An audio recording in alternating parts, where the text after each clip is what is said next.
Megatron!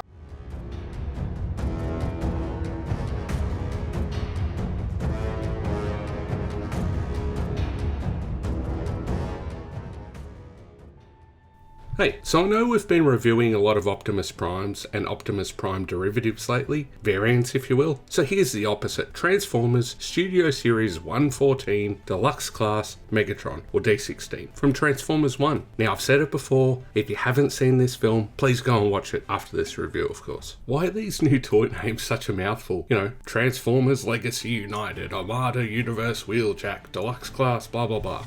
It's a bit much sometimes. Now this Studio Series Transformers 1 Megatron has had horrible distribution, at least in my part of the world. I've had to wait for it to randomly appear on Amazon yesterday to finally get one. Megatron comes in one of the final windowless boxes. As we saw on B127, the new Studio Series boxes have windows again, which is great. A little bit of engagement, babe. But do you prefer the old boxes or the new style boxes? Let me know in the comments below. D-16 comes with his obligatory instruction sheet, a tad disappointing after the lovely booklet that came with my previous review, MPG-09 Super Jinrai. His fusion cannon, a small arm cannon that will become the barrel of his tank mode cannon, cannon, and these two other smaller guns. Megatron's backpack pegs on here. His weapons can plug into any of the various 5mm ports on his body or hands, though these are the suggested locations.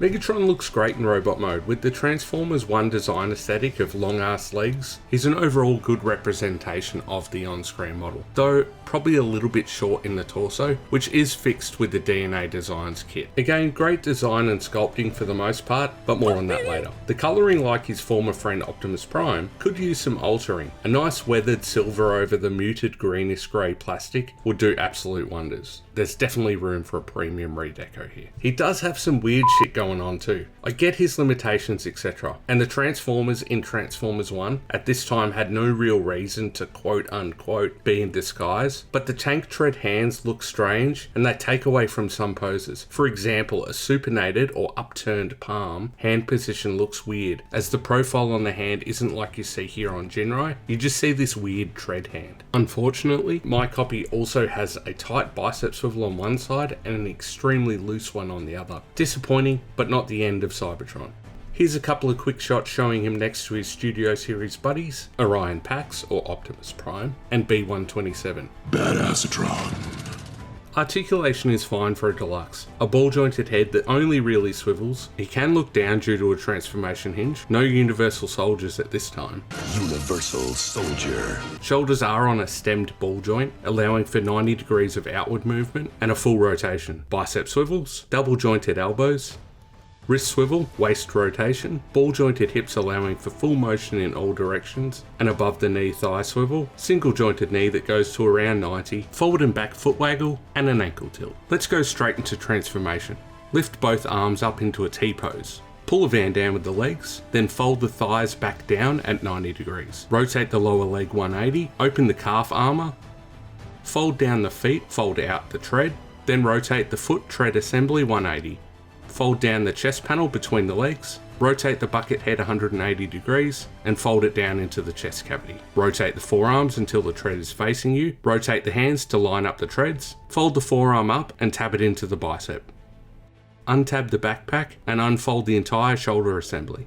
Rotate the arms 180 degrees, then fold them back into the body. They should line up with the thighs somewhat. Rotate the backpack, tab in the shin armour to the forearm, chest panel and foot. It can take a little massaging, but you'll know when it's locked in.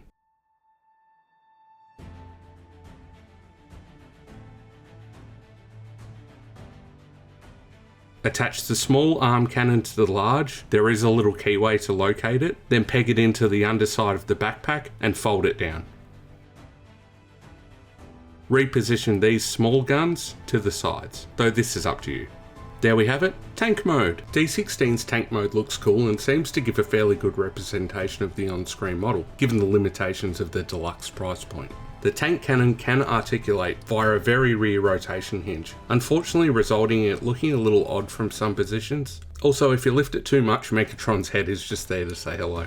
Again, group shot with Orion and B-127. They do look great together. Overall, D-16 or Studio Series Megatron is pretty good. Again, a decent representation of the on-screen character, delightfully brought to life by Brian Tyree Henry. Other than the colour and my unfortunate bicep swivel issue, I think it's worth picking up. I'd love to see a premium redeco with silver paint like the Studio Series Megatron. Let me know your favourite character from Transformers 1 below. Thanks for watching, everyone.